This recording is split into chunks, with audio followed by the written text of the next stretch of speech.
ladies and gentlemen, comes straight from the mean streets of Toluca Lake.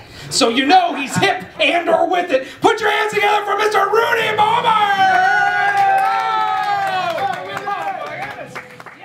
I think the biggest challenge of being an engineer by day and a comedian by night is it can be very busy. And I'll tell you what my favorite thing in the world is. When people come up to me and say, "Bomer, that sounds like boner." Because that's awesome. I get to share humor with the world. Back in the day, when I think kids either wanted to be astronauts or they wanted to be race car drivers, and I was in the astronaut camp. Taking the progression going from majoring in aerospace engineering at University of Arizona and then going to MIT, and then they came to me. JPL was pretty much the best opportunity out there, I thought, so that was a tough thing to say no to.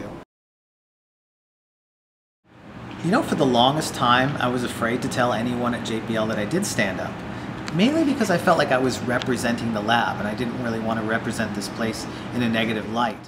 Believe it or not, my parents have never seen me perform. That's, for the longest time, has been my choice.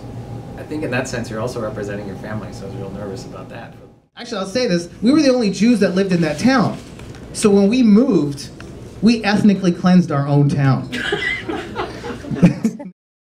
There's two missions I think that were really interesting that I worked on personally. One was a Cassini mission to Saturn. And I can proudly say that I was one of the first 20 or so people to see the surface of that moon. Another opportunity I was working on the Mars Reconnaissance Orbiter. It's a high-gain antenna that turns so it's always facing the Earth, so it's always spewing data to us. I was involved with two relay lander supports, landed assets. One was, of course, the Curiosity rover that just landed in August, and another one 4 years ago was the Phoenix Mars lander. So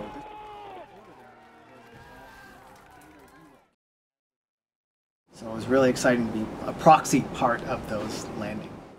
We gotta build a rocket and go to the moon. I'm like, dude, you're a barista. Right? Exactly what are you bringing to the table? I get the feeling that the public perception of engineers is that we're all, you know, completely focused on our monitors, and any time that we're not focused on those, we are focused on comic books. I always joke that we're a cross-section of the population, except with good credit. And now that we've established that I'm a genius, what's up with stupid people?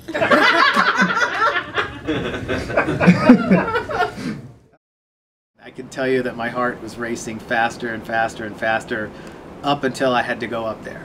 My heart was just racing a mile a minute. And I went up there and I was prepared, and out came my preparation, out came my words. I think naturally I'm a pretty shy person. So doing stand-up actually forced me to conquer that to some degree.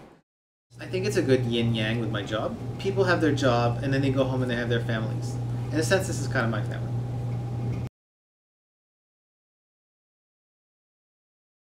You have these moments of mortality where you're not going to have the people around you for forever.